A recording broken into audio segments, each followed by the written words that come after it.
धरातल पर उतरा सीएए। अब यूसीसी की बारी, विपक्ष के हर दांव पर भारी,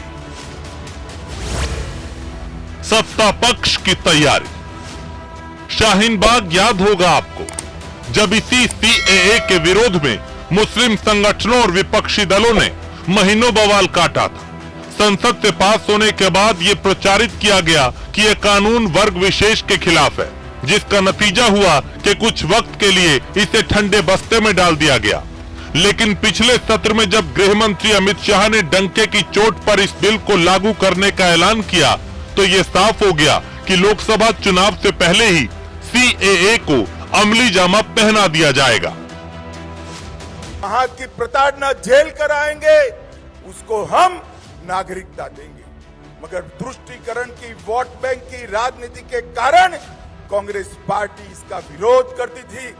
लाखों करोड़ों लोग पाकिस्तान से और बांग्लादेश से अपना धर्म बचाने के लिए, अपना सम्मान बचाने के लिए इस देश में आए, उनको नागरिकता नहीं मिलती थी।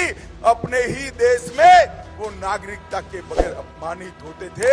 नरेंद्र मोदी जी ने हिंदू, बौद्ध, जैन, ये सारे सिख, ये सारे लोगों को नागरिकता देकर उनका सम्मान करने का काम नरेंद्र मोदी जी ने। वैसे आंदोलन के दौरान एक नारा खूब चला था कि कागज नहीं दिखाएंगे। ऐसे में सवाल ये कि क्या कानून लागू होने के बाद अब फिर से कागज दिखाने होंगे? इस सवाल को समझने से पहले आइए ये समझते हैं कि आखिर सीएए लाया क्यों गया है। तो जैसे कि इसके नाम से ही स्पष्ट है कि इस बिल को नागरिकता देने के लिए लाया गया है। यह बिल नागरिकता देने के लिए लाया गया है। यह पाकिस्तान, अफगानिस्तान और बांग्लादेश से आए अल्पसंख्यकों के लिए है। इसमें सिख, बौद्ध, जैन, पारसी, ईसाई और हिंदू समुदाय के लोग शामिल हैं। इस कानून के जरिए 31 दिसंबर 2014 से पहले भारत आए लोगों को नागरिकता दी जाएगी। इसके अलावा भारत में 5 साल से ज्यादा रहने वाले लोग भी आवेदन कर सकते हैं। ये तो हुई कानून की बात। सवाल उठता है कि आखिर इसमें विवाद कहां से आया? तो असल में सीएए के तहत मुस्लिमों को नागरिकता देने का प्रावधान नहीं है। इसमें वही मुस्लिम आवेदन कर सकते हैं जो भारत में 11 साल से ज्यादा वक्त से रह रहे हैं। कागज दिखाने वालों का तर्क देने वालों की अपनी दलील है। उनके मुताबिक सीएए के साथ ही नेशनल रजिस्टर ऑफ सिटीजन्स यानी एनआरसी लाया जाएगा।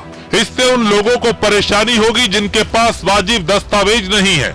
ऐसे में लाखों लोगों पर नागरिकता खोने का खतरा होगा। इसके लिए असम में हुए एनआरसी का तर्क दिया जा रहा है। इसमें करीब 19 लाख लोगों के नाम लिस्ट से बाहर थे।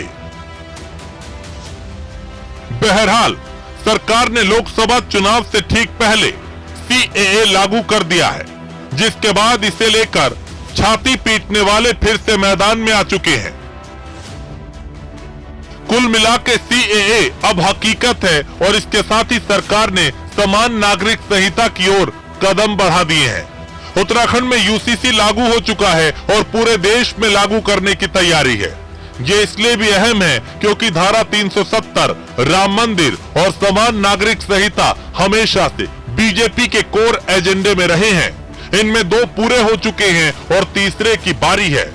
अगर ऐसा होता है तो बीजेपी देश की पहली वो पार्टी बन जाएगी जिसने जिन कोर एजेंडों के साथ सियासत शुरू की उसे पूरा करके भी दिखाया।